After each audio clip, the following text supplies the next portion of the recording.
Hi, welcome back to Barbecue 419. I'm your host, Matt.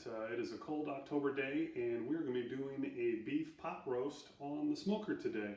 I have two, I'd say about 5 pound selections of beef chuck, one from a cow that we just purchased and one from Kroger's.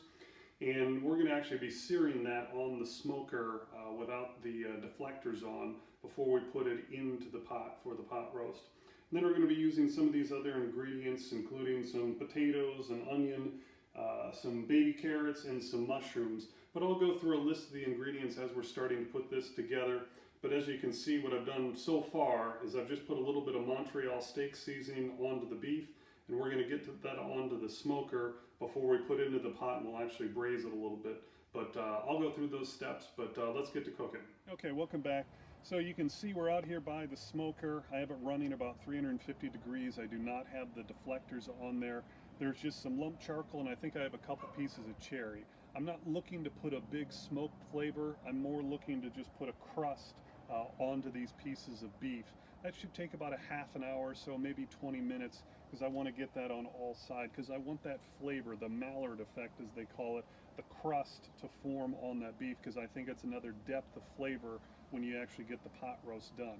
The other thing I'm going to do after we have the crust formed onto the beef is I'm going to braise the beef in the cast iron skillet or cast iron pan with some red wine and some beef broth.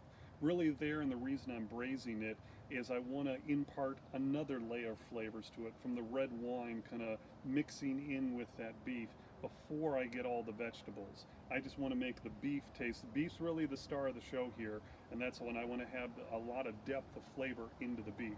So I'm going to pop this open. As I said, it's running about 350, and we're going to get this beef on the grate here.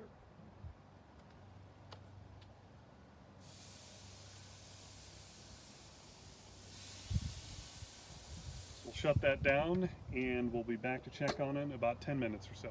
All right, so as you can tell, we have the beef off of the smoker here. It was on there approximately an hour, about a half hour each side.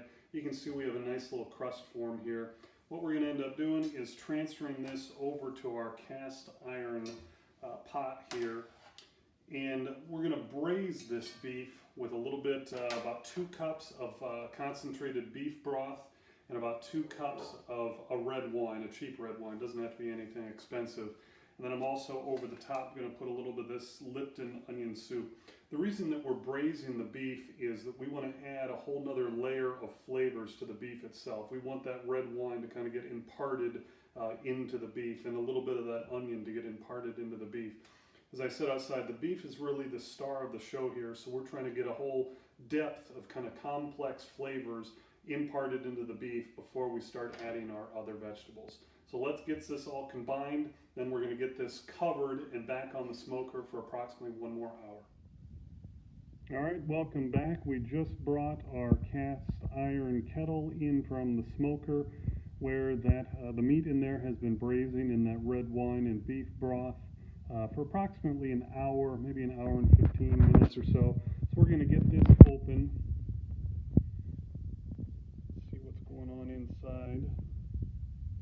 That looks great. It really does.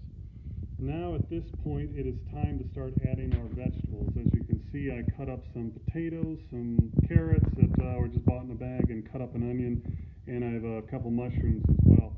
I'm also going to end up adding a cream of mushroom soup and a cream of onion soup here as well. Hopefully I don't know if I can get it all in my cast iron pan there. I might have done a little bit too much. I stopped over at the supermarket and bought a little bit deeper pan. I might end up throwing everything in there. But let's get everything combined and get it back on the smoker, probably for another 3 hours or so. It's still sitting at 250. All right, so I did go a little bit overboard in the cast iron pot there. I don't think I had quite enough room. So I transferred the meat over to this baking tin, about 12 by 12 inches and about 3 inches deep. Meat is down there at the bottom there. And I added my onions, my carrots, my mushrooms, my potatoes, and then also in there is that cream of mushroom soup and the cream of onion soup. I'm going to cover this with foil and get it back on the smoker for approximately another 3 hours at 250. All right, we just removed this from the smoker. It has been on for 3 hours, kind of fluctuating in between 250 and 300. We're going to get this unwrapped and look at what we have here. Looks like everything rendered down nicely. Let's see if we can find the meat in here. Oh, we're going to have some trouble getting that out because that is falling apart. Here's one piece of meat. You can tell that fell apart here a little bit on me, but that's okay. That's exactly what we wanted.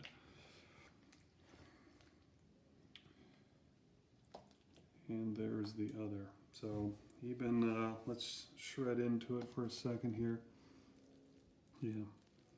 You can even see a little hint of a smoke ring. Vegetables have rendered down nicely, soft, but not falling apart. So we're going to ladle those into our bowl here, kind of shred the meat a little bit, and we'll get to eating. Thank you again, everybody, for joining us here at Barbecue 419.